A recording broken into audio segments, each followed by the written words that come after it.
Aku terbang selama 7 jam, membawa rindu untuk memberinya kejutan. Tapi kejutan terbesar justru kuterima saat tanganku hanya berjarak beberapa senti dari pintu ruang rapatnya. Dari balik pintu itu, aku mendengar suamiku merencanakan kematianku demi uang asuransi dan seorang selingkuhan. Sebelum ceritanya dimulai, silahkan tulis di kolom komentar dari daerah mana saja teman-teman yang menonton cerita ini. Jangan lupa like dan subscribe agar channel ini bisa semakin berkembang dan bisa mempersembahkan cerita yang lebih menarik lagi. Langit di luar jendela pesawat adalah lautan biru tak bertepi, diselingi gumpalan awan putih yang tampak seperti kapas lembut. Yasmin menempelkan keningnya ke kaca yang dingin, merasakan getaran halus mesin yang membawanya semakin dekat pada tujuannya. 7 jam. Selama 7 jam ia melayang di angkasa, di antara bumi dan langit, dengan hati yang meluap-luap oleh perasaan rindu dan antusiasme yang membuncah. Setiap kilometer yang terlewati terasa seperti satu langkah lebih dekat menuju pelukan hangat Kenzo, suaminya. Kejutan ini akan menjadi kejutan termanis dalam 5 tahun pernikahan mereka. Yasmin tersenyum sendiri, membayangkan wajah Kenzo saat melihatnya berdiri di lobi hotel nanti. Pria itu pasti akan terbelalak.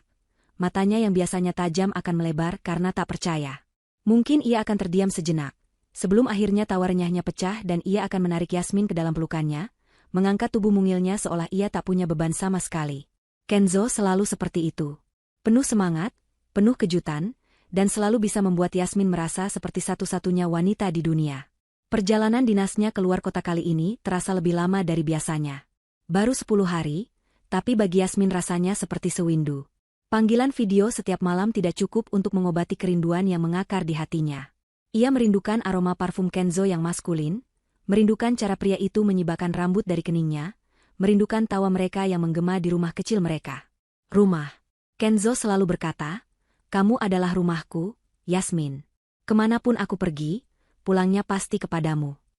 Kata-kata itu terngiang kembali, manis seperti melodi.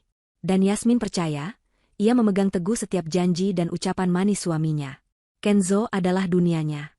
Ia adalah jangkar dalam hidup Yasmin yang terkadang terasa berbadai. Saat kedua orang tuanya meninggal dalam sebuah kecelakaan 3 tahun lalu, dunia Yasmin seakan runtuh. Ia terpuruk dalam kegelapan yang pekat, tak tahu arah. Tapi Kenzo ada di sana. Ia menggenggam tangannya, memeluknya erat, dan berbisik bahwa semuanya akan baik-baik saja. Ia yang mengurus semua keperluan pemakaman, ia yang memastikan Yasmin makan, dan ia yang terjaga semalaman hanya untuk menemaninya menangis tanpa suara. "Kamu tidak sendirian, ada aku di sini," ujarnya kala itu. Dan memang, Kenzo membuktikan ucapannya. Ia adalah pilar kekuatannya. Maka, perjalanan ini adalah wujud terima kasihnya, wujud cintanya yang tak terhingga. Ia ingin menunjukkan pada Kenzo betapa ia menghargai semua pengorbanan suaminya. Bekerja keras di luar kota, menghadiri rapat-rapat yang membosankan, semua demi masa depan mereka. Setidaknya, itulah yang selalu Kenzo katakan. Yasmin menggeser posisi duduknya, membuka tas tangannya dan mengeluarkan ponsel. Ia menatap layar yang menampilkan fotonya bersama Kenzo saat mereka berlibur ke pantai tahun lalu. Kenzo merangkulnya dari belakang, dagunya bertumpu di bahu Yasmin, keduanya tersenyum lebar ke arah kamera dengan latar belakang matahari terbenam yang jingga. Foto itu adalah cerminan kebahagiaan mereka. Sempurna. Pemberitahuan dari kapten pilot bahwa pesawat akan segera mendarat membuyarkan lamunannya. Jantung Yasmin mulai berdebar lebih kencang. Ini dia. Momen yang ditunggunya. Ia merapikan blus sutra berwarna krem yang dikenakannya, memoles kembali lipstik berwarna natural di bibirnya. Ia ingin terlihat sempurna untuk Kenzo. Setelah pesawat mendarat dengan mulus dan pintu terbuka, Yasmin menjadi salah satu penumpang pertama yang melangkah keluar. Udara kota yang hangat menyambutnya, berbeda dengan udara sejuk di kota asalnya. Ia segera menuju ke area pengambilan bagasi, matanya awas mencari kopernya. Setelah mendapatkan kopernya, ia langsung memesan taksi online. Tujuan pertamanya bukanlah hotel, melainkan sebuah toko kue terkenal di pusat kota. Toko kue itu bernama La Douce Vie, tempat dengan etalase kaca yang memajang kue-kue cantik laksana perhiasan. Aroma manis coklat dan mentega panggang menyambutnya begitu ia mendorong pintu kaca. Matanya langsung tertuju pada satu kue. Kue coklat hitam pekat dengan lapisan ganache yang mengilap, dihiasi beberapa buah raspberry segar di atasnya. Black Forest Supreme. Kue favorit Kenzo. Kue yang sama dengan yang mereka makan saat merayakan ulang tahun pernikahan pertama mereka di sebuah kafe kecil yang romantis. Kenangan itu membuat senyum Yasmin semakin lebar.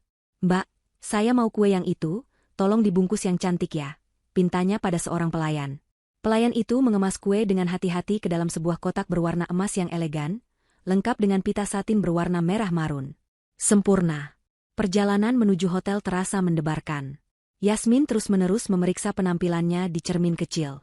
Ia mengirim pesan singkat pada Kenzo. Lagi apa, Mas? Jangan terlalu lelah ya kerjanya. Beberapa menit kemudian, balasan masuk. Ini lagi mau siap-siap makan malam sama tim. Kamu baik-baik aja kan di rumah?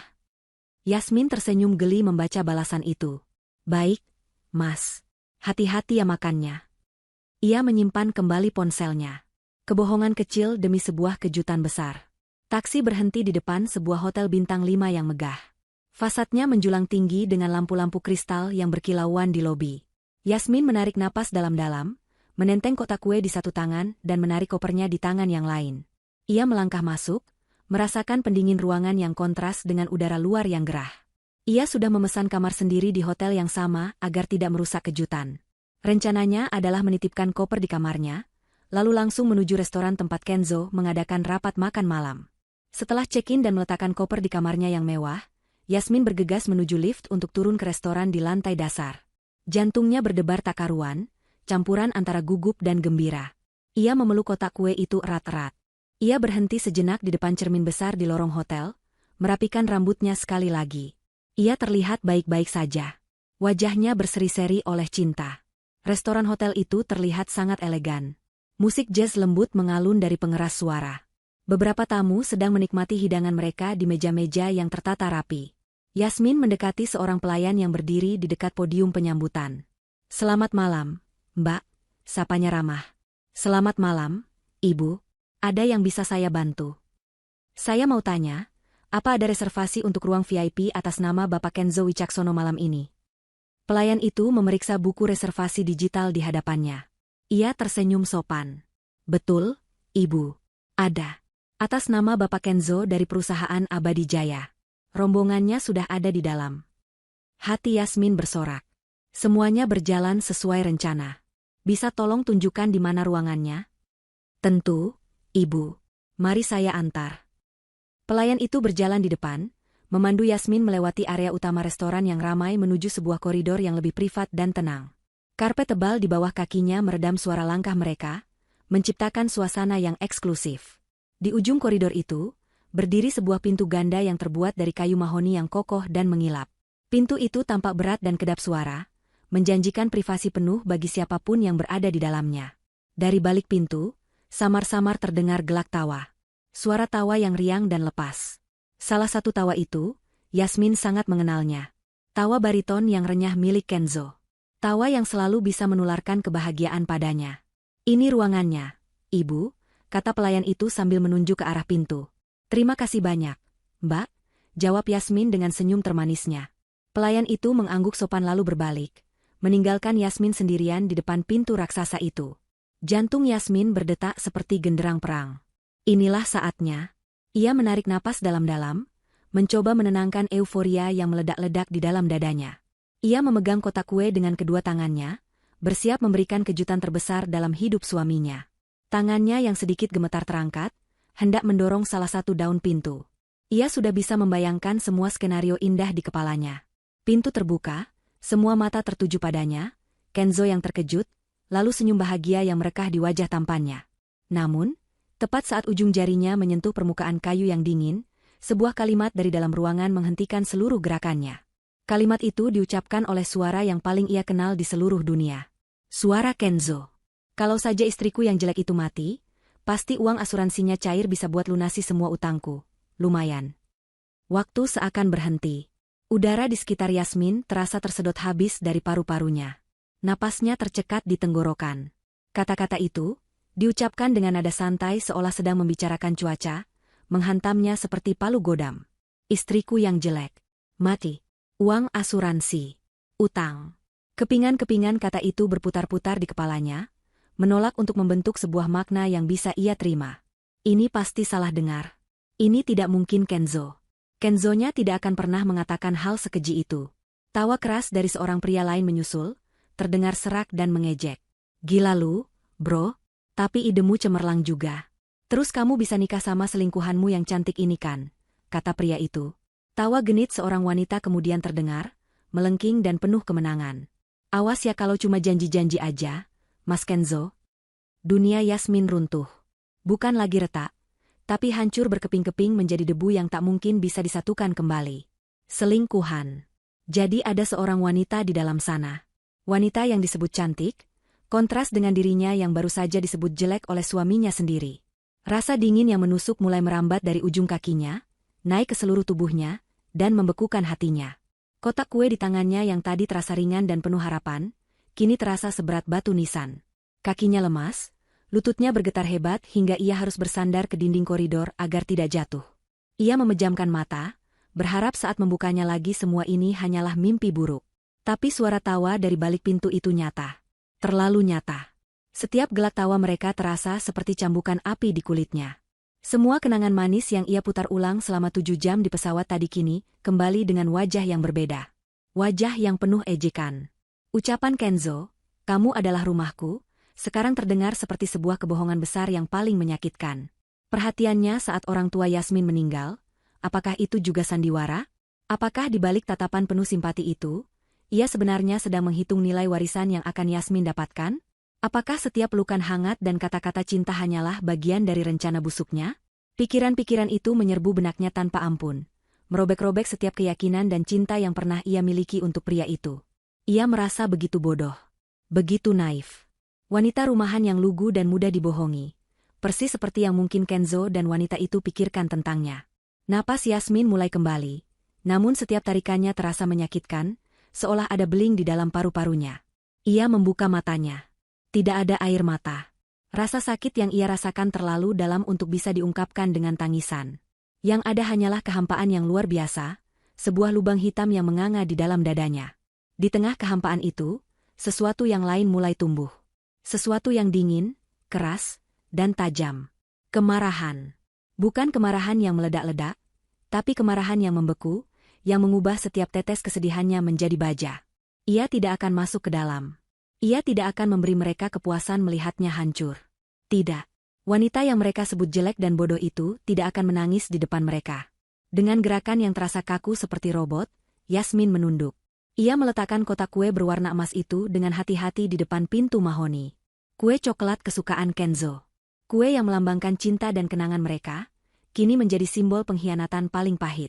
Ia kemudian merogoh tas tangannya, mencari secari kertas. Yang ia temukan hanyalah struk pembelian dari toko kue tadi.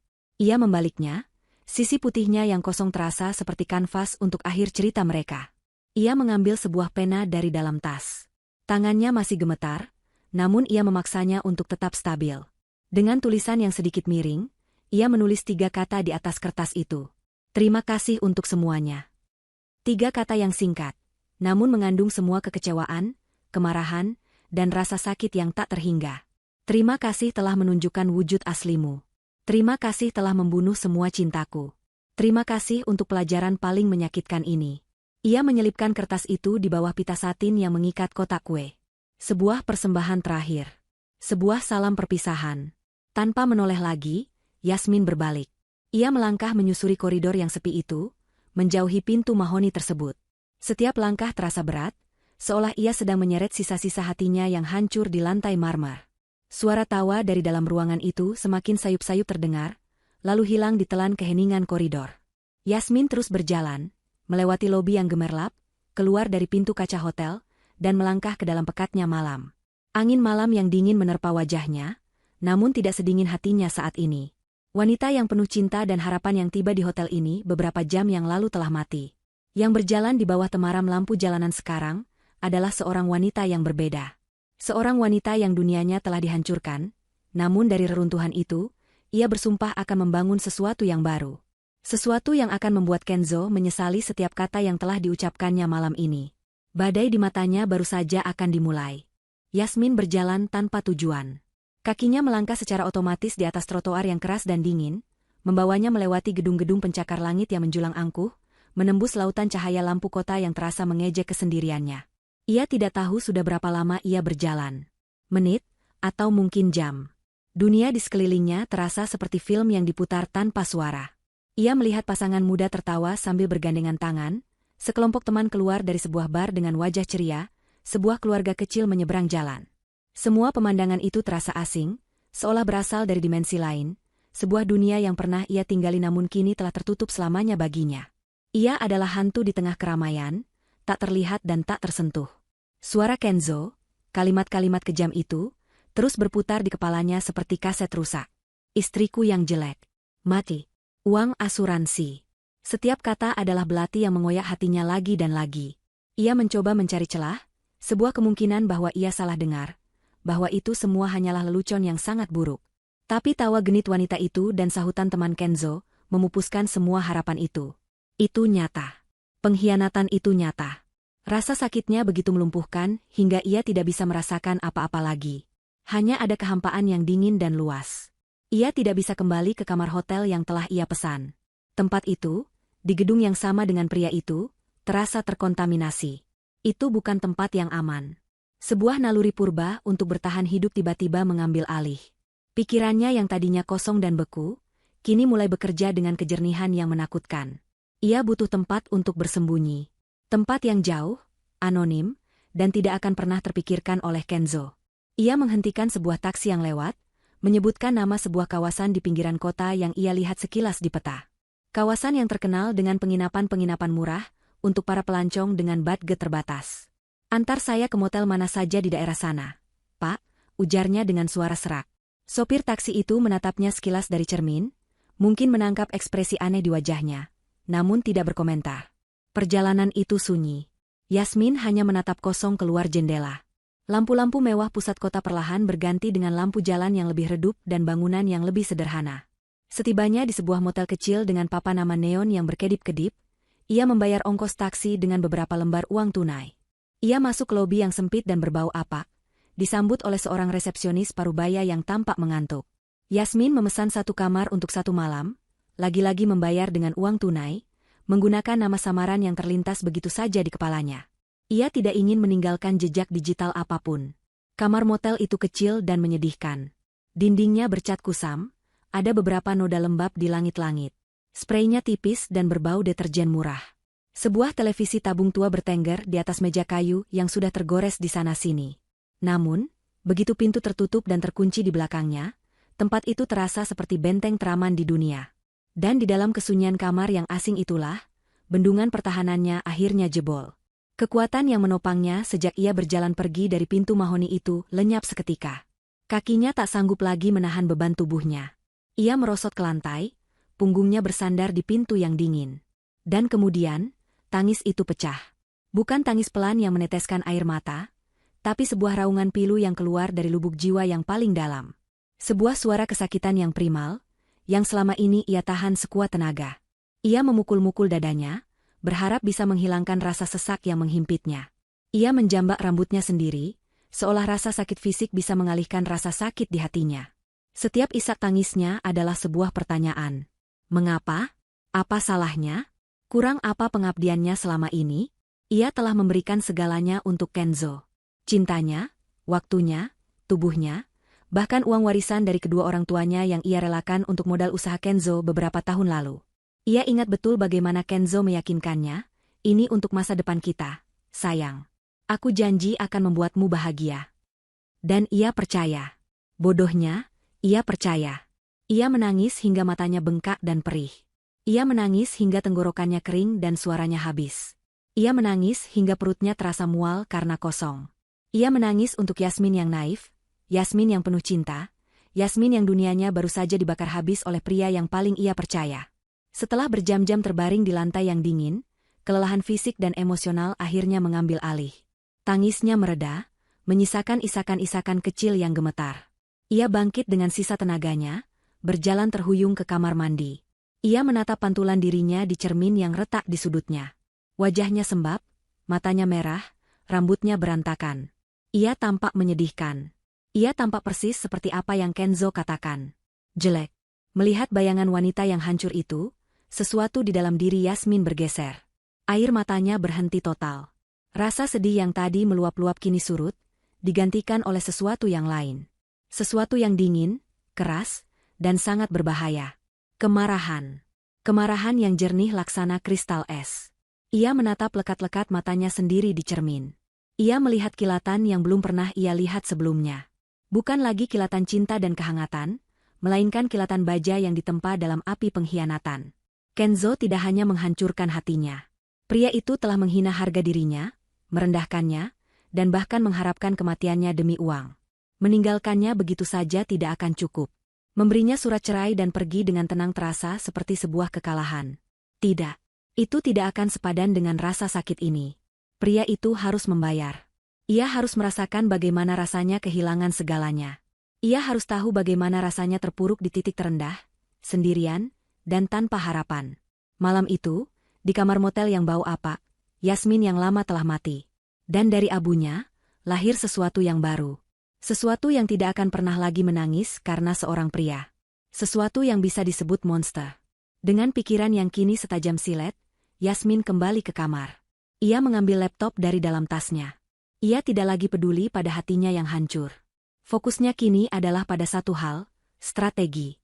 Ia membuka situs internet banking. Ia harus tahu seberapa parah situasi keuangan mereka.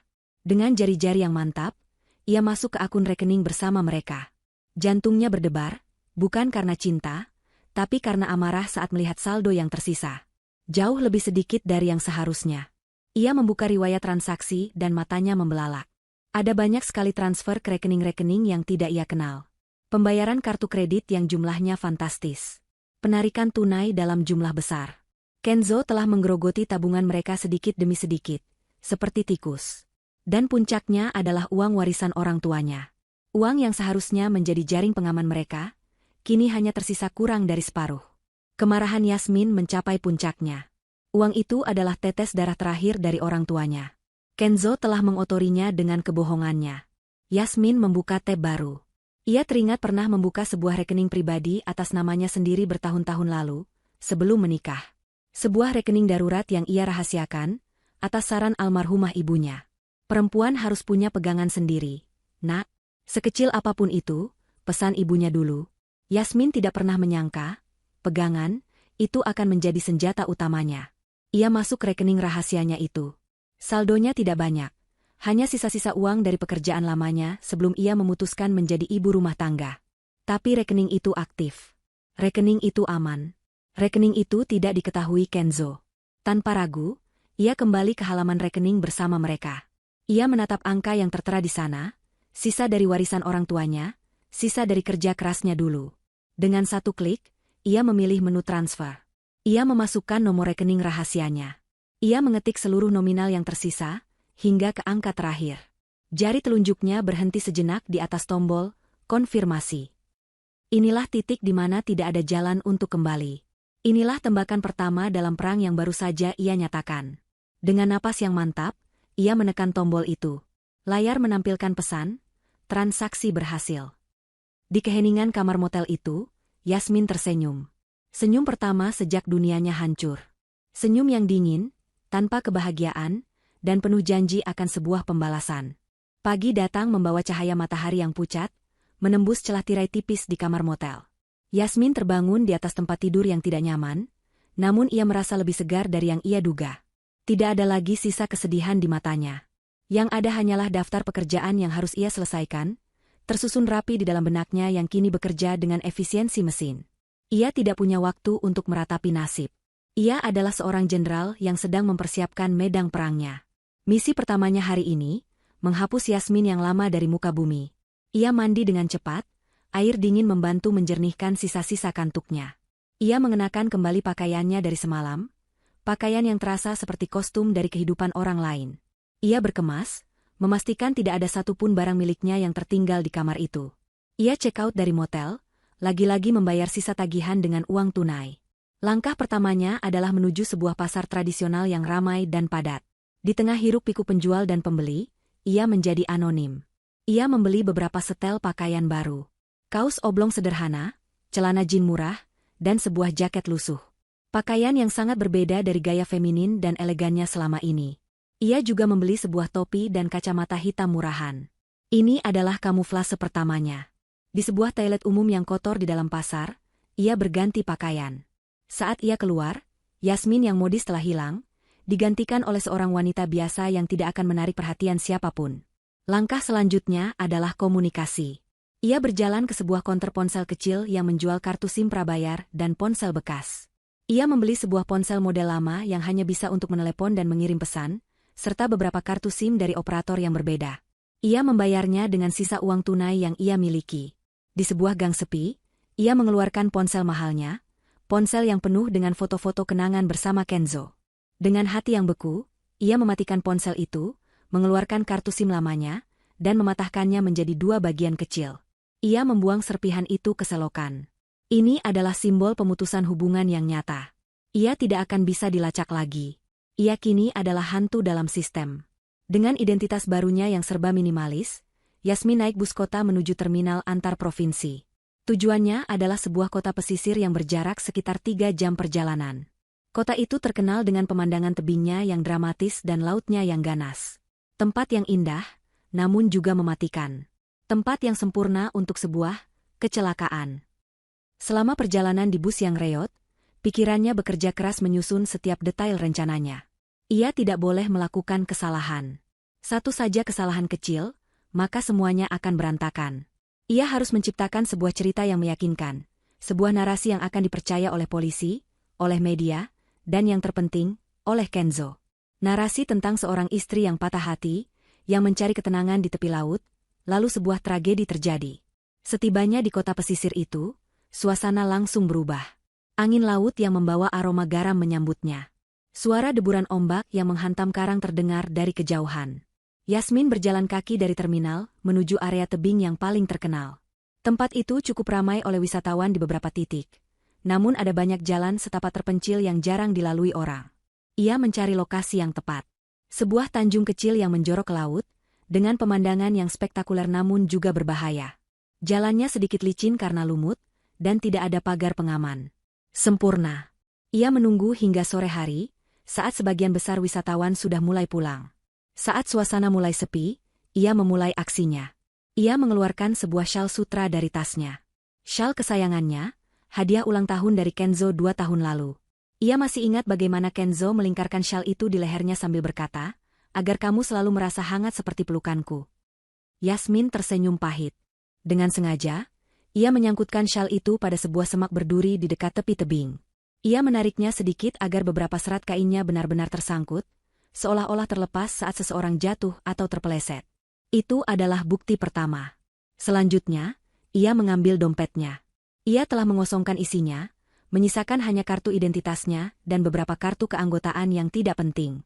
Uang tunai dan kartu kredit serta debit sudah ia amankan di tempat lain. Ia melempar dompet itu ke rumputan, tidak terlalu jauh dari syal, seolah terjatuh dari saku saat tubuhnya terguling.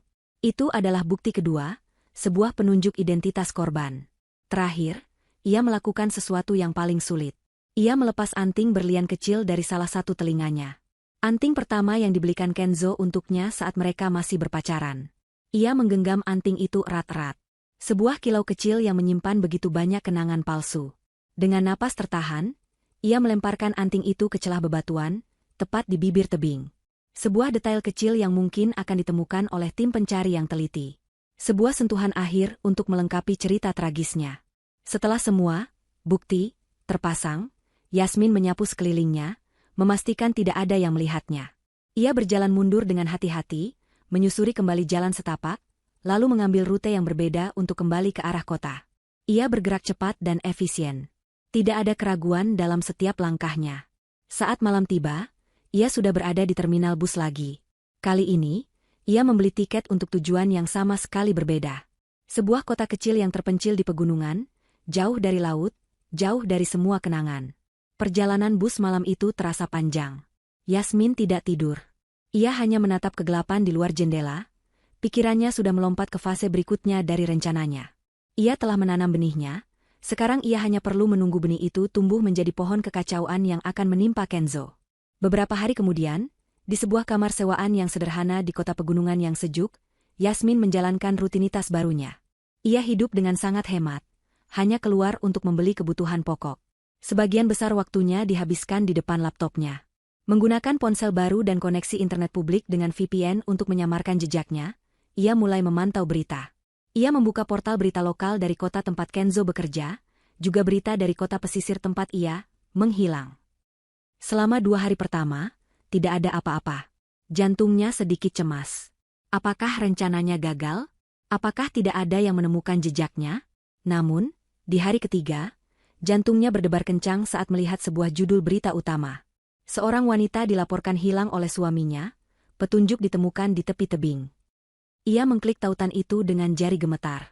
Artikel itu menjelaskan bagaimana seorang pengusaha bernama Kenzo Wicaksono melaporkan istrinya, Yasmin, hilang setelah tidak bisa dihubungi selama berhari-hari. Laporan itu ditindaklanjuti dengan penemuan beberapa barang pribadi milik Yasmin di sebuah tebing yang berbahaya. Polisi menduga korban terpeleset dan jatuh ke laut. Tim SAR sedang melakukan pencarian. Dan di bawah artikel itu, terpampang sebuah foto. Fotonya. Foto yang diambil saat mereka berlibur, foto di mana ia tersenyum bahagia, dengan Kenzo merangkulnya. Foto yang sama yang ia pandangi di pesawat. Melihat wajahnya sendiri terpampang sebagai korban sebuah tragedi terasa surreal. Rasa dingin menjalari tulang punggungnya, namun itu bukan rasa takut. Itu adalah rasa kemenangan yang kelam. Umpan telah dimakan. Permainan telah resmi dimulai. Kenzo, sang suami yang berduka, kini berada tepat di tengah panggung yang telah ia siapkan. Sudut pandang kini beralih pada Kenzo. Malam setelah rapat makan malam yang sukses itu, ia kembali ke kamar hotelnya dengan perasaan puas.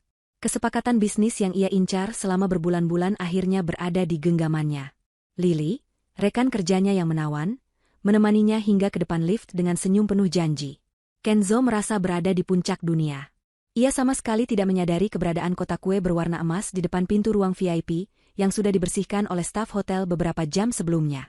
Baginya, malam itu adalah sebuah kemenangan. Ia merebahkan diri di tempat tidur empuk, mengirim pesan singkat pada Yasmin yang ia yakini sedang tertidur lelap di rumah mereka yang jauh.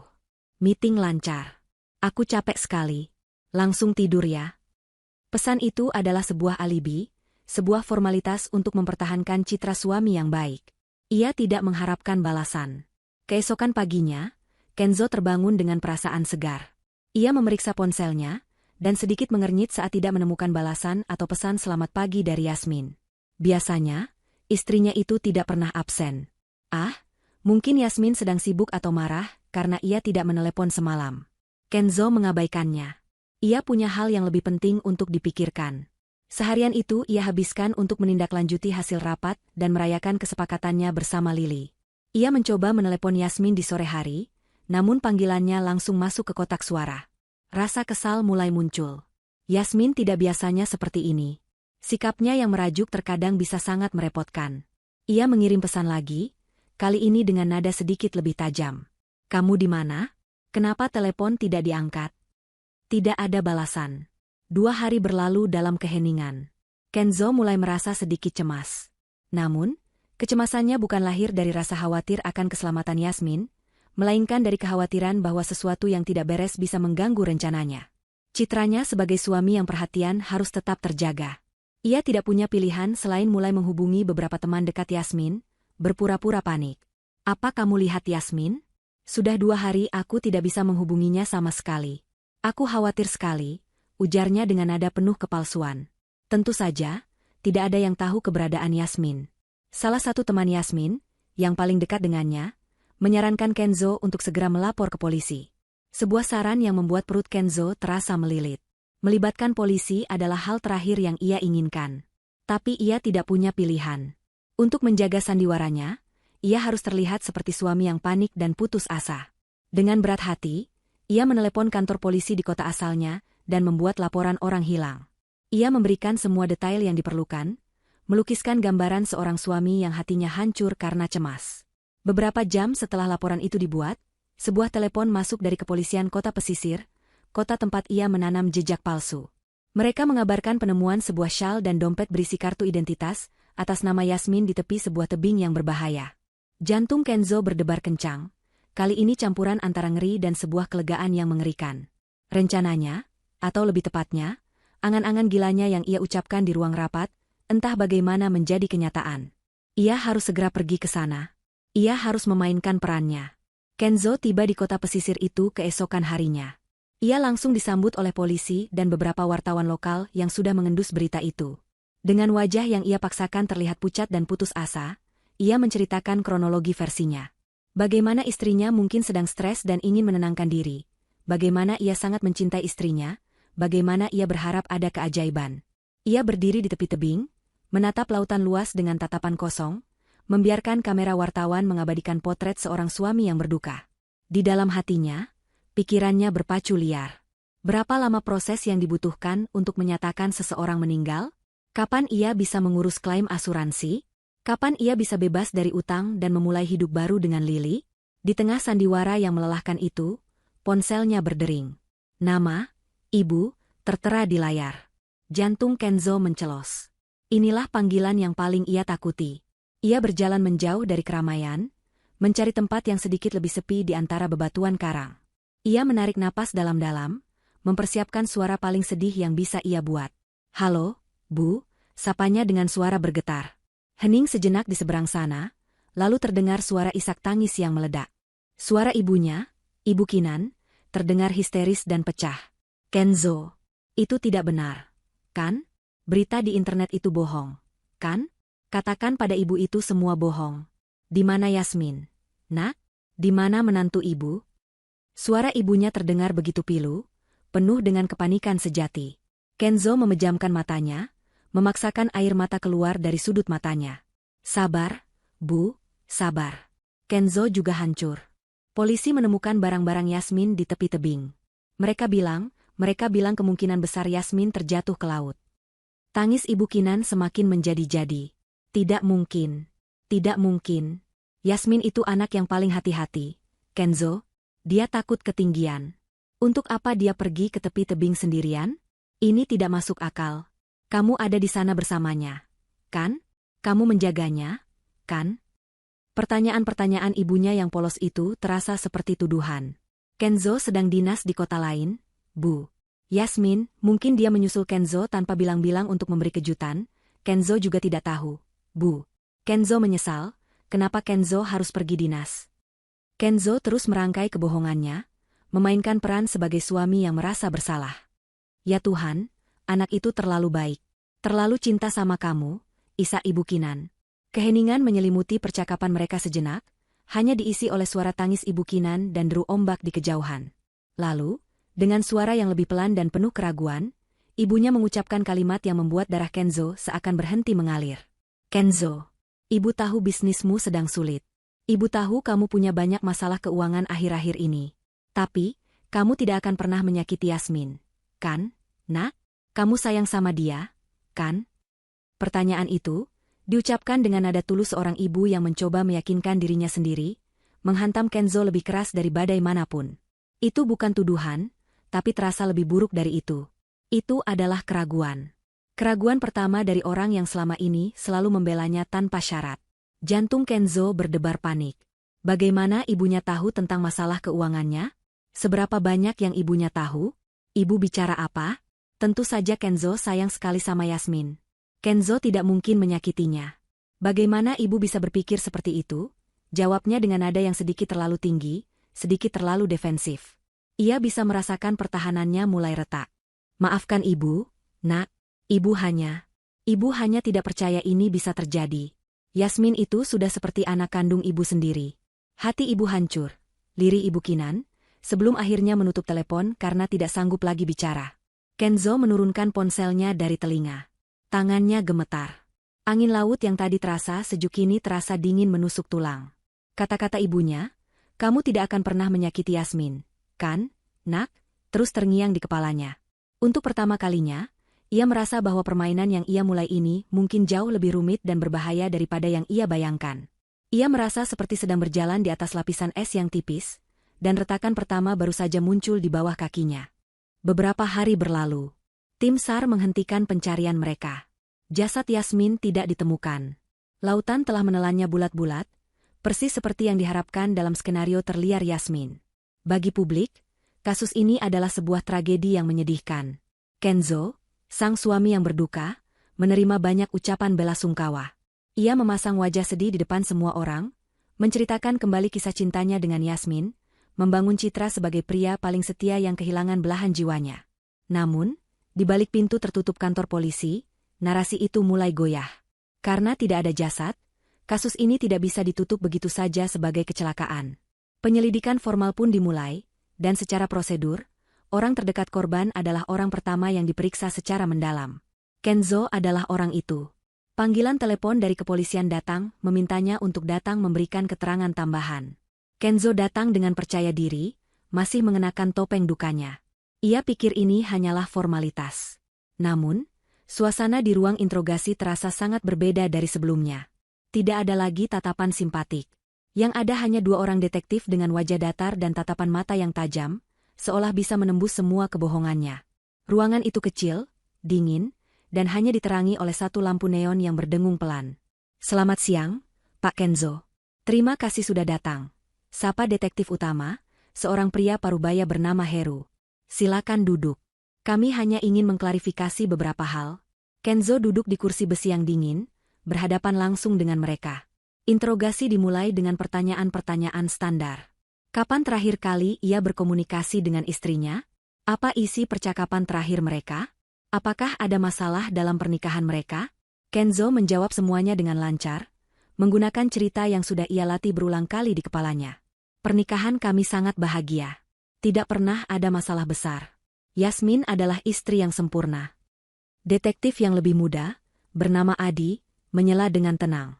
"Menurut data percakapan telepon Anda, frekuensi telepon dan pesan antara Anda dan istri Anda menurun drastis dalam 3 bulan terakhir. Bisakah Anda jelaskan?" Jantung Kenzo sedikit tersentak. Ia tidak menyangka mereka akan memeriksa sedetail itu. "Itu, karena saya sangat sibuk dengan pekerjaan. Saya sedang mengurus proyek besar." "Yasmin mengerti itu," jawabnya, mencoba terdengar santai.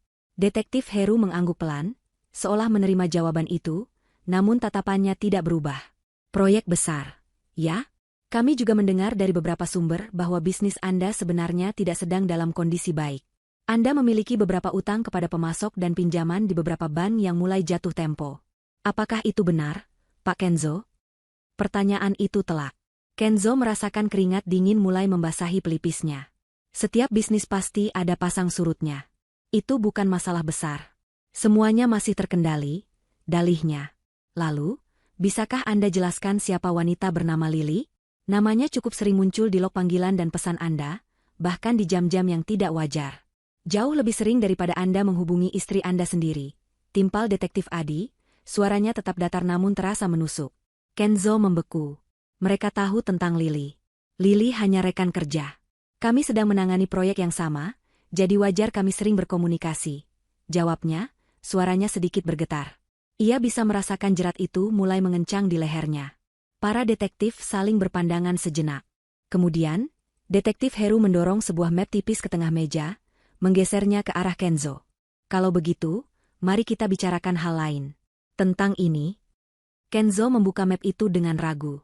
Di dalamnya ada salinan sebuah dokumen. Matanya membelalak saat membaca judul di bagian atas. "Polis Asuransi Jiwa. Atas nama tertanggung, Yasmin. Penerima manfaat, Kenzo Wicaksono." Dan angka yang tertera di sana membuatnya pusing. 5 miliar rupiah. Ini hanya polis asuransi biasa. "Untuk perlindungan masa depan," kata Kenzo, suaranya nyaris tidak terdengar. Detektif Heru mencondongkan tubuhnya ke depan, tatapannya mengunci mata Kenzo. "Yang membuat kami tertarik bukan polisnya, Pak Kenzo. Tapi faktanya, polis ini baru saja Anda tingkatkan nilai pertanggungannya 3 kali lipat bulan lalu. Tepat seminggu sebelum Anda berangkat untuk perjalanan dinas ini. Dan pembayaran premi terakhir yang cukup besar itu, Anda lakukan hanya 2 hari sebelum istri Anda dilaporkan hilang. Bisakah Anda jelaskan kebetulan yang luar biasa ini?" Kata-kata itu menghantam Kenzo seperti ribuan ton batu. Ini dia. Jebakan itu, rencananya yang serakah, yang ia anggap brilian, kini telah berubah menjadi senjata paling mematikan yang diarahkan tepat ke jantungnya. Ia mencoba bicara, tapi tidak ada suara yang keluar. Tenggorokannya kering. Semua penjelasan yang bisa ia pikirkan terdengar konyol dan memberatkan. Mengatakan itu untuk perlindungan akan terdengar seperti ia sudah merencanakan sesuatu. Mengatakan itu hanya kebetulan akan terdengar seperti kebohongan yang paling bodoh. Ia tergagap. Saya hanya berpikir itu investasi yang bagus. Untuk masa tua kami." Wajah para detektif tetap tanpa ekspresi. Mereka tidak percaya padanya. Kenzo tahu itu. Ia bisa melihatnya di mata mereka. Di mata mereka, ia bukan lagi suami yang berduka. Ia adalah seorang pria yang terlilit utang, memiliki selingkuhan, dan baru saja menaikkan asuransi jiwa istrinya sesaat sebelum sang istri menghilang secara misterius. Ia adalah tersangka utama. Lingkaran setan itu telah dimulai. Berita tentang penyelidikan yang intensif ini bocor ke kantornya. Rekan-rekan kerjanya yang ikut makan malam bersamanya dipanggil untuk bersaksi. Untuk melindungi diri mereka sendiri, mereka menceritakan, lelucon, Kenzo tentang istri dan uang asuransi. Mereka memang menyebutnya lelucon, tapi di telinga polisi, itu terdengar seperti sebuah motif. Beberapa hari kemudian, Kenzo dipanggil oleh atasannya. Dengan berat hati, perusahaan memutuskan untuk menonaktifkannya dari semua tugas dan jabatannya sampai kasus ini selesai. Reputasinya di dunia kerja hancur dalam sekejap. Ia berjalan keluar dari kantor polisi hari itu dengan perasaan hampa. Terik matahari terasa membakar kulitnya. Ia tidak lagi melihat tatapan iba dari orang-orang. Yang ia lihat kini adalah tatapan curiga dan menghakimi. Peran sebagai korban telah dicabut darinya. Kini, ia resmi menjadi sang penjahat dalam cerita tragis istrinya. Dan yang paling menakutkan adalah, ia bahkan tidak tahu siapa sutradara di balik semua ini. Kenzo merasa seperti sedang tenggelam dalam pasir hisap. Setiap gerakan yang ia lakukan untuk menyelamatkan diri justru membuatnya terperosok semakin dalam. Statusnya sebagai tersangka utama bukan lagi sekadar formalitas hukum, melainkan sebuah stempel panas yang membekas di keningnya, terlihat oleh semua orang. Teman-teman yang dulu menepuk punggungnya dan tertawa bersama leluconnya kini mengalihkan pandangan saat ia tak sengaja berpapasan dengan mereka di jalan. Panggilan teleponnya tidak lagi dijawab, pesannya hanya dibaca tanpa dibalas. Ia menjadi radioaktif, wabah yang harus dihindari. Mereka semua, para rekan kerja yang ikut bersulang untuk kesepakatan bisnisnya malam itu, kini sibuk menyelamatkan kapal mereka sendiri, membiarkannya tenggelam sendirian di tengah badai yang ia ciptakan. Dalam keputusasaannya, hanya ada satu nama yang tersisa di benaknya. Satu-satunya orang yang ia yakini masih berada di pihaknya. Lily, ia adalah sekutunya, partnernya dalam kebohongan ini, meskipun secara tidak langsung. Lily pasti mengerti. Lily pasti akan memberinya kekuatan. Digerakkan oleh kebutuhan akan validasi dan dukungan, Kenzo mengendarai mobilnya menuju apartemen Lily. Pikirannya kacau, merangkai kata-kata yang akan ia ucapkan. Ia akan meyakinkan Lily bahwa semuanya akan baik-baik saja, bahwa ini hanyalah rintangan kecil. Ia akan berjanji bahwa begitu uang asuransi itu cair, mereka akan pergi jauh dari sini dan memulai hidup baru yang mewah, persis seperti yang selalu mereka impikan. Ia berpegang pada fantasi itu seolah-olah itu adalah sebuah pelampung. Namun, saat pintu apartemen Lily terbuka, wajah yang menyambutnya bukanlah wajah penuh simpati atau cinta. Wajah Lily pucat pasi, matanya memancarkan ketakutan dan kemarahan yang tidak disembunyikan. "Mau apa kamu kesini?" desisnya, tubuhnya menghalangi pintu masuk seolah Kenzo adalah penyusup berbahaya. "Lily, aku perlu bicara denganmu. Aku butuh kamu," kata Kenzo dengan suara memelas. "Kita perlu tenang dan menghadapi ini bersama." Tawa sinis dan kering keluar dari bibir Lily. "Kita? Tidak ada kita, Kenzo. Yang ada hanya kamu dan semua masalah gilamu ini. Kamu menyeretku ke dalamnya." Tuduhnya, suaranya bergetar. "Aku tidak menyeretmu. Kamu ada di sana, kamu tertawa bersamaku." Balas Kenzo, rasa paniknya mulai bercampur dengan amarah. "Aku tertawa karena aku pikir kamu hanya membual. Seperti biasanya. Aku tidak pernah menyangka kamu benar-benar seorang monster yang mampu melakukan apapun yang telah kamu lakukan pada Yasmin," pekik Lily. "Aku tidak melakukan apa-apa padanya. Dia jatuh sendiri. Ini kecelakaan," sanggah Kenzo, namun kebohongannya terdengar lemah bahkan di telinganya sendiri. "Kecelakaan? Lalu bagaimana dengan asuransi 5 miliar itu, Kenzo? Bagaimana dengan utang-utangmu yang baru aku tahu dari berita? Kamu tidak pernah jujur padaku. Kamu hanya memanfaatkanku." Lily mundur selangkah, tatapannya penuh dengan rasa jijik. Ia melihat Kenzo bukan lagi sebagai kekasih yang tampan dan sukses, melainkan sebagai seorang pecundang yang bangkrut dan berpotensi menjadi seorang pembunuh. Kapal yang ia tumpangi ternyata adalah kapal karam, dan ia adalah tikus pertama yang akan melompat pergi. "Lily, tolong jangan begini." Kenzo mencoba meraih tangannya, namun Lily menepisnya dengan kasar. "Jangan sentuh aku. Aku tidak mau ada hubungannya lagi denganmu. Aku tidak mau hidupku hancur karena kebodohanmu. Aku kira kamu adalah tiketku menuju kehidupan yang lebih baik, ternyata kamu adalah tiket sekali jalan menuju penjara." Air mata mulai mengalir di pipi Lily, Tapi itu bukan air mata kesedihan, melainkan air mata kemarahan dan penyesalan atas keputusannya sendiri yang salah. Kenzo menatapnya dengan nanar, tidak percaya. Wanita yang dulu memujanya, yang bergelayut manja di lengannya, kini menatapnya seolah ia adalah sampah. Pilar dukungan terakhirnya baru saja retak di depan matanya. Jadi begini saja? Kamu akan meninggalkanku begitu saja setelah semua yang kita lalui? Tanyanya dengan suara serak. Memangnya apa yang sudah kita lalui? Beberapa malam di hotel dan janji-janji kosong? Itu tidak sepadan dengan risiko aku harus duduk di ruang interogasi polisi. Kenzo, tegas Lily. Pergi sekarang. Dan jangan pernah temui aku lagi. Dengan kata-kata itu, Lily membanting pintu tepat di depan wajah Kenzo. Suara bantingan pintu itu terasa seperti sebuah vonis. Ia berdiri termangu di koridor apartemen yang steril itu selama beberapa saat, sebelum akhirnya berbalik dan berjalan gontai menuju mobilnya. Rasa sepi yang dingin dan menusuk mulai menyelimutinya. Namun, ia tidak tahu bahwa pengkhianatan Lily tidak berhenti sampai di situ. Untuk menyelamatkan dirinya, Lily memutuskan untuk melakukan serangan preventif. Sore itu juga, ia mendatangi kantor polisi. Dengan berlinang air mata palsu, ia memberikan kesaksian. Ia melukiskan dirinya sebagai korban, seorang wanita lugu yang termakan bujuk rayu Kenzo. Ia ceritakan bagaimana Kenzo sering mengeluh tentang istrinya, bagaimana Kenzo terobsesi dengan uang, dan sering berbicara tentang polis asuransi sebagai jalan keluar dari masalah keuangannya. Ia bahkan melebih-lebihkan cerita, menambahkan detail-detail fiktif yang membuat Kenzo terdengar semakin manipulatif dan berbahaya. Ia mengubah dirinya dari seorang kaki tangan menjadi saksi kunci yang memberatkan. Malam itu, Kenzo kembali ke rumahnya yang terasa kosong dan dingin. Rumah yang dulu penuh dengan kehangatan tawa Yasmin, kini terasa seperti sebuah makam. Ia berjalan masuk ke kamar tidur mereka, berharap bisa menemukan sedikit saja sisa kedamaian. Namun, pemandangan yang menyambutnya justru menjadi pukulan telak terakhir yang menghancurkan sisa-sisa kekuatannya. Sisi lemari pakaian milik Lily, yang selama beberapa bulan terakhir sering menginap di sana saat Yasmin tak ada, kini kosong melompong. Semua gaun mahal, tas bermerek, dan sepatu hak tinggi yang pernah dibelikannya telah lenyap. Lily telah mengemasi semua barangnya. Di atas meja rias yang biasa Yasmin gunakan, tergeletak secari kertas kecil. Bukan surat cinta atau penyesalan. Hanya sebuah kalimat singkat yang ditulis dengan tergesa-gesa. Tangan Kenzo gemetar saat mengambilnya. Kertas itu bertuliskan, "Jangan cari aku lagi.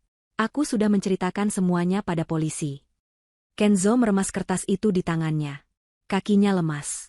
Ia jatuh terduduk di tepi tempat tidur. Napasnya terasa sesak. Ia benar-benar sendirian sekarang. Ditinggalkan, dikhianati, dan dibuang seperti sampah. Semua tikus telah melarikan diri, meninggalkannya sendirian untuk tenggelam bersama kapalnya yang karam. Hari-hari berikutnya terasa seperti siksaan tanpa akhir bagi Kenzo. Ia mengurung diri di dalam rumah, tak berani menatap dunia luar. Tirai jendela selalu tertutup rapat, menciptakan suasana remang-remang yang suram, cerminan dari kondisi jiwanya. Para penagih utang yang dulu hanya menelepon, kini mulai berani datang ke rumahnya, menggedor-gedor pintu dan meneriakkan makian. Surat pemecatan resmi dari kantornya datang melalui kurir. Bank mengirimkan surat peringatan penyitaan rumah. Dunianya benar-benar runtuh, kepingan-kepingannya berserakan di kakinya. Ia mencoba menghubungi ibunya berkali-kali, berharap mendengar suara yang bisa memberinya sedikit saja kehangatan, sedikit saja harapan. Namun, setiap panggilannya tidak pernah diangkat. Ibu Kinan, benteng pertahanan terakhirnya, kini telah membangun tembok yang tak bisa ia tembus. Suatu sore, saat Kenzo sedang duduk termangu di ruang tamu yang berdebu, bel pintu berbunyi. Ia terlonjak kaget, mengira itu adalah penagih utang lagi. Namun saat ia mengintip dari jendela, ia melihat sosok wanita parubaya yang sangat ia kenal berdiri di teras. Ibunya. Perasaan lega yang aneh menjalari dirinya. Akhirnya, ibunya datang. Ibunya pasti sudah memaafkannya. Ia pasti datang untuk memeluknya dan mengatakan bahwa semua akan baik-baik saja. Dengan tangan gemetar, Kenzo membuka pintu. "Ibu." Sapanya dengan suara serak. Ibu Kinan menatapnya. Wajah wanita yang dulu selalu penuh senyum hangat itu kini kuyu dan penuh gurat kesedihan yang mendalam. Matanya bengkak, seolah sudah berhari-hari tidak berhenti menangis. Ia tidak tersenyum. Ia juga tidak melangkah masuk untuk memeluk putranya. Ia hanya berdiri di ambang pintu, menatap Kenzo seolah sedang melihat orang asing. "Ibu boleh masuk?" tanya Ibu Kinan, suaranya terdengar datar dan lelah. "Tentu, Bu." "Masuklah," jawab Kenzo, menyingkir untuk memberi jalan. Ibu Kinan melangkah masuk ke dalam rumah yang terasa pengap dan tak terurus itu. Ia tidak duduk. Ia hanya berdiri di tengah ruang tamu, pandangannya menyapu sekeliling, berhenti sejenak pada foto pernikahan Kenzo dan Yasmin yang masih terpajang di dinding. Ia menghela napas panjang yang terdengar bergetar.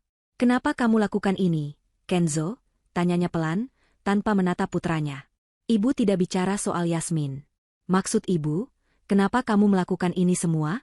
Utang, perempuan lain di rumah yang kamu bangun bersama istrimu?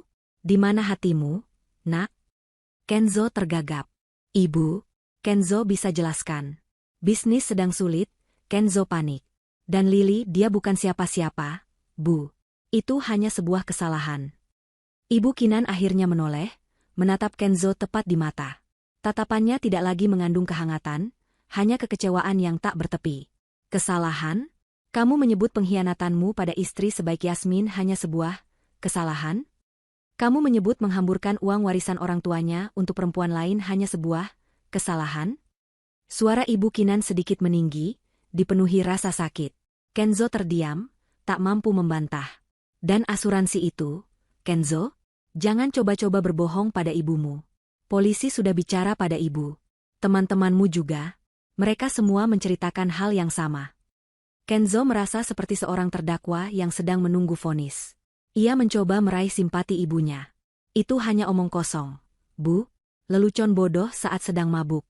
Kenzo tidak pernah bersungguh-sungguh. "Ibu harus percaya pada Kenzo," pintanya, suaranya terdengar putus asa. Ibu Kinan menggelengkan kepalanya pelan, air mata mulai menggenang di pelupuk matanya. "Ibu selalu percaya padamu, Kenzo. Sejak kamu kecil, kamu adalah kebanggaan ibu. Tapi ibu tidak bisa lagi membohongi diri sendiri." Ia merogoh tas tangannya, mengeluarkan sebuah ponsel. Jari-jarinya yang gemetar membuka sebuah file audio. "Seseorang, ibu tidak tahu siapa, mengirimkan ini pada ibu kemarin. Ibu ingin percaya ini tidak benar. Jadi, ibu mau kamu mendengarnya sendiri." Ibu Kinan menekan tombol play. Keheningan di ruang tamu itu pecah oleh suara yang sangat Kenzo kenal. Suaranya sendiri. Rekaman itu jernih, seolah direkam dari jarak yang sangat dekat. "Kalau saja istriku yang jelek itu mati, pasti uang asuransinya cair bisa buat lunasi semua utangku. Lumayan." Suara tawa temannya. Suara genit Lily. Semuanya terdengar jelas. Wajah Kenzo pucat pasi. Darah seakan surut dari wajahnya. Ia seperti mendengar suara iblis, dan iblis itu adalah dirinya sendiri. Rekaman itu terus berputar, memperdengarkan setiap kata kejinya, setiap tawa hinanya, menjadi bukti tak terbantahkan dari kebusukan hatinya. Saat rekaman itu selesai, keheningan yang tercipta terasa lebih memekakan dari suara apapun. Ibu Kinan menatapnya, air mata kini mengalir deras di pipinya yang menua. Itu bukan air mata kemarahan, melainkan air mata duka. Duka karena telah kehilangan putranya. Kenzo jatuh berlutut di hadapan ibunya. "Ibu, maafkan Kenzo. Ibu, Kenzo mohon, itu bukan Kenzo yang sebenarnya." Isaknya, mencoba memeluk kaki ibunya. Tapi Ibu Kinan mundur selangkah, menciptakan jarak di antara mereka. Ia menatap putranya yang bersimpu di lantai, dan untuk pertama kalinya, ia tidak merasakan keinginan untuk memeluk atau menenangkannya. Yang ia rasakan hanyalah kehampaan. Dengan sisa kekuatan yang ia miliki, ia mengangkat tangannya. Sebuah tamparan keras mendarat di pipi Kenzo. Bukan tamparan kemarahan, tapi tamparan keputusasaan. "Cukup," desisnya. Kenzo tertegun, pipinya terasa panas dan perih. Namun hatinya jauh lebih perih lagi. Ibu Kinan menatapnya untuk terakhir kali, tatapan yang akan menghantui Kenzo selamanya. "Ibu tidak mengenali kamu lagi," bisiknya, suaranya bergetar menahan isak. "Yasmin adalah anak yang ibu sayangi. Dia putri ibu satu-satunya. Ibu tidak tahu kamu ini siapa."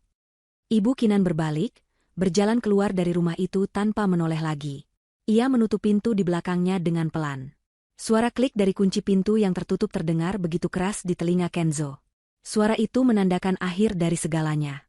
Ia telah kehilangan istrinya, pekerjaannya, teman-temannya, kekasihnya, dan sekarang ibunya. Ia benar-benar sendirian, terkurung dalam reruntuhan hidup yang ia hancurkan dengan tangannya sendiri. Langit di luar jendela rumah Kenzo berwarna kelabu, sama kelabunya dengan perasaannya.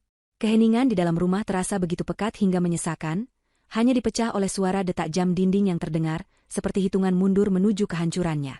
Sejak ibunya melangkah keluar dari pintu itu, Kenzo merasa seperti sehelai daun kering yang terlepas dari rantingnya, terombang-ambing tanpa arah. Ia tidak makan, tidak tidur, hanya duduk termangu di sofa yang sama, menatap kosong ke dinding di hadapannya. Foto pernikahannya dengan Yasmin masih tergantung di sana, sebuah monumen kebohongan yang kini terasa mengejeknya tanpa henti. Wajah Yasmin di foto itu, yang tersenyum begitu tulus dan penuh cinta, kini tampak seperti wajah seorang malaikat yang telah ia hianati dan buang ke dalam neraka. Pagi itu, suara gedoran keras di pintu depan membuyarkan lamunannya yang kosong. Bukan lagi gedoran para penagih utang yang penuh amarah, melainkan gedoran yang tegas, berirama, dan penuh otoritas. Kenzo bergeming, berharap siapapun di luar sana akan pergi jika ia abaikan. Tapi gedoran itu semakin keras, diiringi suara teriakan, "Polisi, buka pintunya." Jantung Kenzo serasa berhenti berdetak. Ia tahu hari ini akan datang.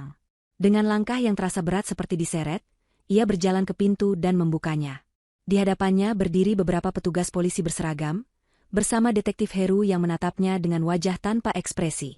Di belakang mereka, di seberang jalan, beberapa mobil van media sudah terparkir. Kilatan lampu kamera mulai menyambar-nyambar seperti kilat di tengah badai. "Kenzo Wicaksono," ujar detektif Heru dengan suara datar, "Anda kami tahan untuk penyelidikan lebih lanjut terkait hilangnya istri Anda, Yasmin. Anda berhak untuk diam." Tanpa perlawanan, Kenzo membiarkan tangannya diborgol di belakang punggungnya. Rasa dingin dari logam borgol itu terasa menjalar ke seluruh tubuhnya, mematikan sisa-sisa perasaan yang ia miliki. Saat ia digiring keluar dari rumahnya, ia dihujani oleh pertanyaan-pertanyaan para wartawan yang saling berteriak. "Pak Kenzo, benarkah Anda terlibat? Di mana Anda sembunyikan istri Anda? Apa motif Anda?" Kilatan kamera menyilaukan matanya. Ia menundukkan kepalanya dalam-dalam, menyembunyikan wajahnya yang pucat dan dipenuhi rasa malu. Perjalanan dari teras rumahnya ke mobil polisi terasa seperti perjalanan terpanjang dan paling memalukan dalam hidupnya. Ia, Kenzo Wicaksono, pengusaha yang dulu dihormati, kini dipertontonkan ke seluruh negeri sebagai monster. Berita penangkapannya menjadi tajuk utama di semua media. Wajahnya terpampang di layar televisi dan halaman depan koran. Ia bukan lagi hanya tersangka, di mata publik ia sudah divonis bersalah. Di dalam sel tahanan yang dingin dan berbau pesing, Kenzo hanya bisa meringkuk di sudut. Tidak ada lagi Lili yang bisa ia hubungi. Tidak ada lagi teman yang bisa ia mintai tolong. Dan yang paling menyakitkan, tidak ada lagi ibu yang akan menangis untuknya. Ia benar-benar sendirian, ditinggalkan untuk membusuk di dalam lubang yang ia gali sendiri. Keesokan harinya, suasana di depan kantor polisi pusat kota terasa riuh. Puluhan wartawan dari berbagai media berkumpul, mendirikan kamera dan mikrofon mereka, berharap mendapatkan informasi sekecil apapun tentang perkembangan kasus yang sedang hangat dibicarakan itu. Mereka semua menunggu kedatangan pengacara Kenzo, atau mungkin kepala polisi yang akan memberikan pernyataan. Udara terasa panas dan tegang, penuh dengan antisipasi. Tiba-tiba, dari ujung jalan, sebuah sedan hitam mewah meluncur dengan tenang, membelah kerumunan kecil dan berhenti tepat di depan lobi utama kantor polisi. Semua mata langsung tertuju pada mobil itu.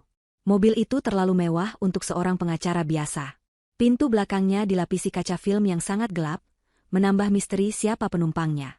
Para wartawan langsung merangsek maju, mengarahkan kamera mereka ke pintu mobil.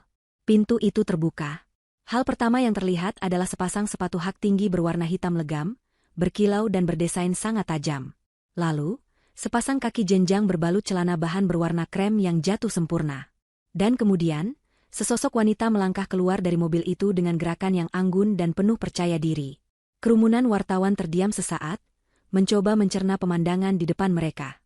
Wanita itu memiliki potongan rambut bob yang sangat modern dan tegas, membingkai wajah tirusnya. Ia mengenakan setelan blazer berwarna senada dengan celananya, sebuah pakaian yang menyeratkan kekuatan dan profesionalisme. Matanya yang tajam tersembunyi di balik kacamata hitam berukuran besar yang mahal. Salah seorang wartawan yang berdiri paling depan terkesiap, lalu berteriak dengan suara tak percaya, itu Yasmin. Ibu Yasmin." Teriakan itu memecah keheningan, dan kerumunan itu meledak dalam kekacauan. "Ibu Yasmin, Anda masih hidup. Apa yang sebenarnya terjadi? Anda diculik? Siapa pelakunya?" Pertanyaan-pertanyaan itu menghujani Yasmin dari segala arah. Blitz kamera menyala tanpa henti, menciptakan badai cahaya di sekelilingnya. Namun, wanita itu tidak terpengaruh sedikitpun. Ia berdiri tegak, dagunya terangkat, seolah dinding suara dan cahaya itu tidak ada. Seorang pria berbadan tegap dengan setelan jas mahal keluar dari pintu mobil yang lain. Ia jelas seorang pengacara kelas atas. Ia berjalan ke sisi Yasmin, berperan sebagai perisai, dan dengan tenang membuka jalan bagi mereka untuk masuk ke dalam lobi. Yasmin berjalan dengan langkah yang mantap, tidak tergesa-gesa, melewati lautan wartawan yang histeris itu seolah sedang berjalan di atas karpet merah. Di dalam kantor polisi, berita tentang kedatangan Yasmin menyebar seperti api. Para petugas yang berlalu lalang berhenti melangkah, berbisik-bisik dan menatap dengan penuh rasa ingin tahu. Kepala polisi sendiri yang turun untuk menyambutnya, wajahnya menunjukkan campuran antara keterkejutan dan kelegaan. Sementara itu, di salah satu lorong yang lebih sepi, Kenzo sedang digiring oleh 2 orang petugas. Ia baru saja selesai menjalani sesi interogasi lagi, sebuah sesi yang semakin menyudutkannya. Ia berjalan dengan kepala tertunduk, mengenakan seragam tahanan berwarna oranye yang membuatnya tampak kuyu dan kalah. Langkahnya terseret, tanpa semangat. Dan kemudian, takdir mempertemukan mereka. Dari ujung lorong yang berlawanan, Yasmin berjalan dengan langkah anggunnya, didampingi oleh pengacaranya dan kepala polisi. Kenzo mengangkat kepalanya saat mendengar suara langkah kaki yang mendekat. Matanya terpaku pada sosok wanita yang berjalan ke arahnya. Otaknya membeku, menolak untuk memproses informasi yang diterima oleh matanya. Wanita itu, wanita dengan aura kekuatan yang mengintimidasi itu, wajahnya, rambutnya berbeda, pakaiannya berbeda, seluruh pembawaannya berbeda, tapi mata itu, Kenzo mengenali mata itu. Langkahnya berhenti total. Para petugas yang mengawalnya ikut berhenti. Yasmin? Sebuah bisikan lirih, penuh ketidakpercayaan, keluar dari bibir Kenzo yang kering dan pecah-pecah. Yasmin berhenti berjalan, hanya beberapa meter di depannya. Seluruh lorong terasa senyap. Ia mengangkat tangannya dan dengan gerakan yang sangat pelan, ia menurunkan kacamata hitamnya. Mata mereka bertemu. Kenzo mencari sesuatu di dalam tatapan Yasmin. Mungkin sisa cinta, sisa kemarahan, atau bahkan kebencian. Tapi ia tidak menemukan apapun. Mata Yasmin yang dulu selalu menatapnya dengan penuh kehangatan dan pemujaan, kini kosong. Dingin. Seperti menatap sebuah permukaan danau yang membeku. Itu adalah tatapan yang ia berikan pada sesuatu yang tidak penting, sesuatu yang tidak berarti, sesuatu yang bahkan tidak layak untuk dibenci. Setelah beberapa detik yang terasa seperti keabadian, Yasmin kembali mengenakan kacamatanya. Tanpa mengubah ekspresi wajahnya, tanpa mengucapkan sepatah kata pun, ia kembali melangkah, berjalan melewatinya seolah Kenzo hanyalah sebuah patung tak bernyawa di lorong itu. Kenzo hanya bisa berdiri mematung, menatap punggung Yasmin yang semakin menjauh. Kebangkitan istrinya dari kematian bukanlah sebuah keajaiban yang menyelamatkannya. Itu adalah awal dari neraka yang sesungguhnya. Sang ratu telah kembali, bukan untuk menyelamatkan pangerannya, tapi untuk membakar habis kerajaannya hingga menjadi abu. Ruang konferensi pers di kantor polisi itu penuh sesak. Puluhan wartawan dan juru kamera saling berdesakan, mengarahkan lensa mereka ke sebuah meja panjang di depan. Suasana tegang dan penuh antisipasi. Beberapa saat kemudian, pintu terbuka. Yasmin melangkah masuk, diikuti oleh pengacaranya, Tuan Wijaya, dan kepala polisi. Yasmin duduk di tengah, posturnya tegak, wajahnya tenang di bawah sorotan lampu kamera yang tak henti-hentinya. Ia tidak lagi menyembunyikan matanya di balik kacamata hitam. Ia membiarkan dunia melihat tatapan matanya yang baru, tatapan yang jernih dan tak kenal takut. Selamat siang, rekan-rekan media, Tuan Wijaya memulai, suaranya berat dan berwibawa. Klien saya, Ibu Yasmin, akan memberikan pernyataan singkat untuk meluruskan semua simpang siur yang terjadi selama beberapa minggu terakhir. Semua kamera kini fokus pada Yasmin. Ia mendekatkan dirinya ke mikrofon. Selamat siang, sapanya, suaranya terdengar jelas dan mantap, tanpa getaran sedikit pun. Nama saya Yasmin. Dan seperti yang bisa Anda lihat, saya masih hidup. Ia berhenti sejenak, membiarkan kalimatnya meresap. Beberapa minggu yang lalu, saya melakukan perjalanan untuk memberi kejutan pada suami saya, Kenzo Wicaksono, yang sedang bertugas di luar kota. Namun, kejutan itu justru saya terima. Secara tidak sengaja, saya mendengar percakapan suami saya dengan beberapa rekannya. Dalam percakapan itu, ia menyuarakan keinginannya agar saya mati supaya ia bisa mencairkan uang asuransi jiwa saya untuk melunasi utang-utangnya, dan kemudian menikahi selingkuhannya. Ruangan itu seketika riuh rendah oleh bisikan kaget para wartawan. Yasmin mengangkat tangannya sedikit, meminta ketenangan. Mendengar hal itu, saya merasa nyawa saya berada dalam bahaya besar. Saya tidak tahu sejauh mana ia akan melangkah untuk mewujudkan angan-angannya itu. Dalam keadaan panik dan takut, satu-satunya hal yang bisa saya pikirkan adalah melarikan diri dan bersembunyi.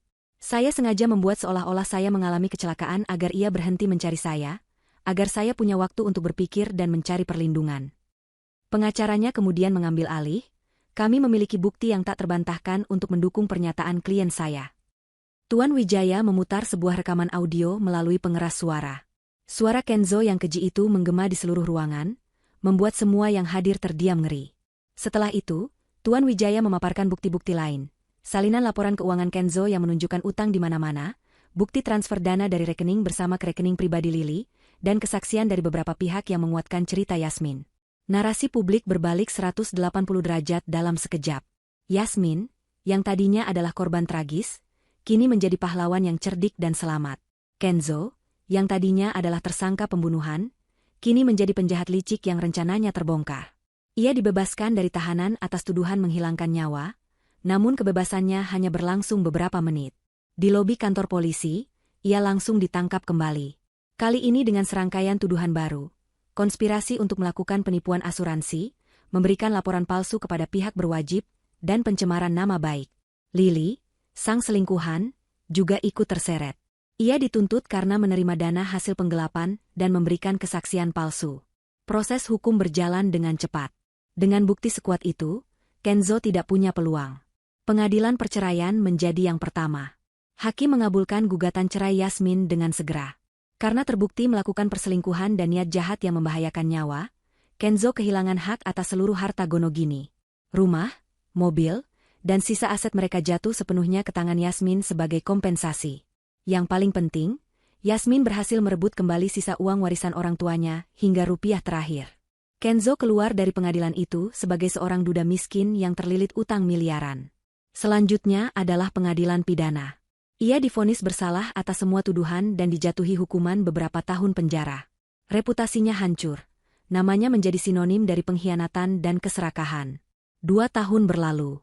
Yasmin, dengan modal yang berhasil ia selamatkan dan kekuatan baru yang ia temukan dari pengalamannya, membuktikan bahwa ia lebih dari sekadar istri rumahan. Ia mendirikan sebuah perusahaan konsultan butik yang dengan cepat meraih kesuksesan. Ia menjadi sosok wanita karir yang inspiratif, kuat, dan mandiri. Ia membeli sebuah apartemen baru yang mewah dengan pemandangan kota, meninggalkan rumah lama yang penuh kenangan pahit. Ia membangun kembali hidupnya di atas reruntuhan yang ditinggalkan Kenzo, dan bangunan barunya jauh lebih megah dan kokoh. Suatu sore yang cerah, Kenzo melangkah keluar dari gerbang penjara. Ia tampak 10 tahun lebih tua. Rambutnya mulai memutih, bahunya bungkuk, dan matanya yang dulu tajam kini kusam dan kosong. Ia tidak punya apa-apa dan tidak punya siapa-siapa. Ibunya, Ibu Kinan, tidak pernah sekalipun menjenguknya. Ia kini hidup sebatang kara, menumpang di rumah seorang kerabat jauh. Hal pertama yang ia lihat saat membeli koran bekas adalah berita tentang kesuksesan bisnis mantan istrinya. Sebuah foto Yasmin yang sedang menerima penghargaan terpampang di halaman bisnis. Ia tampak begitu bersinar, begitu jauh dari jangkauannya. Digerakkan oleh keputusasaan dan mungkin sisa-sisa penyesalan yang samar, ia mencari tahu di mana kantor Yasmin. Ia menunggu berjam-jam di seberang jalan gedung pencakar langit yang megah itu, seperti seorang pengemis. Akhirnya, di sore hari, ia melihat sosok yang ia cari. Yasmin melangkah keluar dari lobi, tampak elegan dengan gaun kerjanya. Dengan sisa-sisa keberanian yang ia miliki, Kenzo berlari menyeberang jalan, mengabaikan klakson mobil yang memekakan telinga. Ia mencegat Yasmin tepat sebelum mantan istrinya itu masuk ke dalam mobilnya yang sudah menunggu. Yasmin, panggilnya, suaranya parau. Yasmin berhenti dan menoleh. Tidak ada keterkejutan di wajahnya, hanya ketenangan yang dingin. Tanpa pikir panjang, Kenzo jatuh berlutut di atas trotoar yang keras. Ia menundukkan kepalanya, air mata penyesalan yang tulus akhirnya mengalir di pipinya. Yasmin, aku mohon maafkan aku. Isaknya, suaranya bergetar hebat. Aku tahu aku salah. Aku monster. Aku telah membayar semuanya di penjara. Aku kehilangan segalanya. Aku mohon, berikan aku satu kesempatan untuk dimaafkan. Yasmin menatap sosok pria yang hancur di kakinya itu. Pria yang dulu ia puja setinggi langit, kini bersimpuh di bawah telapak kakinya. Tidak ada rasa kemenangan di hatinya, hanya kehampaan. Pria ini sudah tidak berarti apa-apa lagi baginya. Ia membiarkan Kenzo menyelesaikan isak tangisnya. Kemudian, ia berjongkok sedikit, bukan untuk membantunya berdiri, tapi agar suaranya terdengar jelas hanya oleh Kenzo. Aku sudah memaafkanmu, Kenzo, katanya pelan. Wajah Kenzo terangkat, secercah harapan muncul di matanya. Sungguh? Ya, lanjut Yasmin. Aku memaafkanmu karena kamu sudah tidak penting lagi. Kemarahan hanya untuk orang yang masih berarti. Harapan di mata Kenzo padam seketika. Yasmin tersenyum tipis, senyum yang tidak mencapai matanya. Omong-omong, bagaimana rasa kue coklat malam itu? Tanyanya dengan suara yang lembut namun menusuk. Pasti pahit, ya? Ia tidak menunggu jawaban. Ia berdiri tegak, merapikan gaunnya, lalu berbalik dan masuk ke dalam mobilnya. Kenzo hanya bisa menatap mobil mewah itu melaju pergi, membawanya menjauh dari Yasmin untuk selamanya. Ia tetap berlutut di sana, di tengah keramaian kota, seorang diri dengan karma pahit yang harus ia telan seumur sisa hidupnya. Di seberang sana, Yasmin menatap lurus ke depan, menuju masa depannya yang cerah, tanpa pernah lagi menoleh ke belakang.